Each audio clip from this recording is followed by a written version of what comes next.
Bonjour, aujourd'hui nous allons voir le lien entre le volley en éducation physique et sportive et les compétences professionnelles que les élèves doivent développer dans leur cadre de leur métier futur en bac professionnel. Alors on va rentrer dans le vif du sujet. La première chose à comprendre, c'est qu'on est dans un cours d'EPS qui va inclure les besoins futurs de nos élèves. Ici, l'enjeu est important.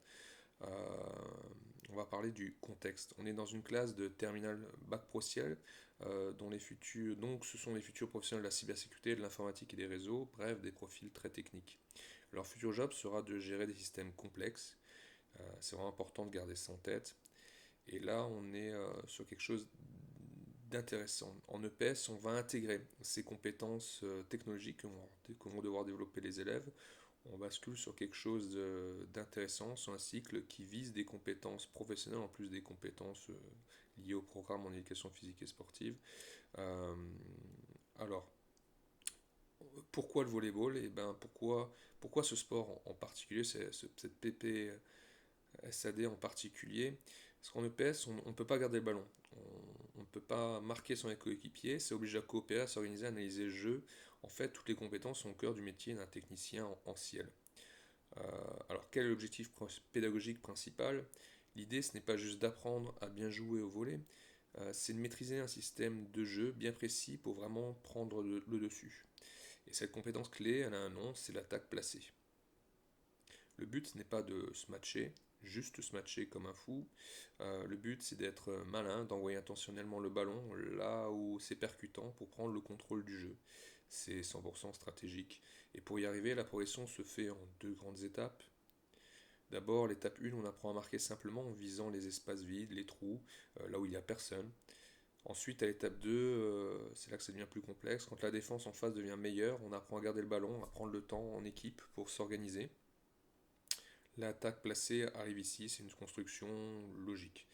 Bon, dans tout ça, c'est bien beau, mais comment est-ce qu'on fait pour que ça marche pour tout le monde, pour que ce soit motivant, que chacun progresse à son rythme? C'est là qu'arrive la grosse innovation du projet, euh, le système Volley XP. Volley XP, c'est un titre qui sonne bien, mais il n'est pas juste là pour sonner bien, c'est un système qui va changer la manière d'apprendre. Alors comment ça marche Volley XP?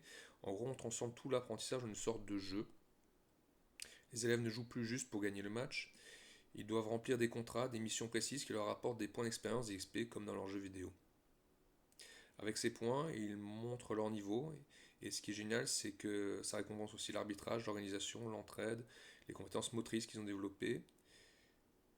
L'idée, c'est de présenter ça comme quelque chose qui va être co-créé avec eux, où ils vont devoir nous m'aider à résoudre les différents bugs qu'ils auront pu rencontrer. Donc on comprend bien, VoLXP, c'est plus qu'un simple jeu, qu'une feuille de match, qu'une fiche média. C'est une machine à apprendre. C'est la colonne vertébrale de toute la progression. Bon, cette théorie, voyons comment ça se passe concrètement, leçon après leçon. Ici, tout l'apprentissage est basé sur la résolution de problèmes, de vrais problèmes rencontrés sur le terrain. Le parcours est le plus clair possible. On commence par un diagnostic pour voir où on en est. Ensuite, on attaque avec un premier problème, puis un second. Après, on construit tout cela. Enfin, l'évaluation, c'est une vraie feuille de route. Et dès la toute première séance, le verdict tombe. En fait, ce sont les élèves eux-mêmes qui se rendent compte. Plus on est nombreux sur le terrain, plus ça devient compliqué. Il ne suffit pas d'être nombreux pour remporter le match. On ne peut pas jouer seul. Il faut agir en cohésion d'équipe. Renvoyer la balle directement sur l'adversaire, ça marche pas. La solution, c'est apprendre à lever la tête, à voir les espaces vides, à jouer dedans. C'est le premier grand déclic tactique. Puis on passe au niveau supérieur. Le problème évolue. Jouer dans les espaces vides, ça marche plus. Quand la défense en face est bien organisée, alors la solution, elle devient plus subtile.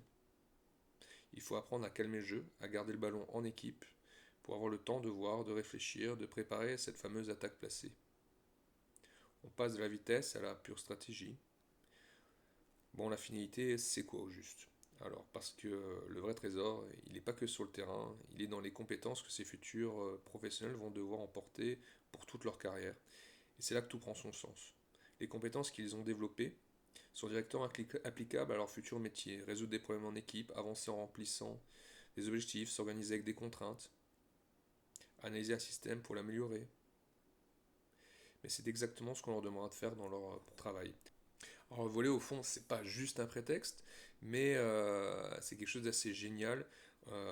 pour leur permettre d'acquérir de nouvelles compétences. Alors, on va finir sur une question, une idée à emporter. Imaginez si chaque cours, chaque matière avait son propre système XP, un système pour rendre l'apprentissage concret, motivant et vraiment lié à ce qui nous attend dans la vie professionnelle. C'est une piste de réflexion qui me semble intéressante, à voir si on a la possibilité de développer cela au LPO, la briquerie. A bientôt.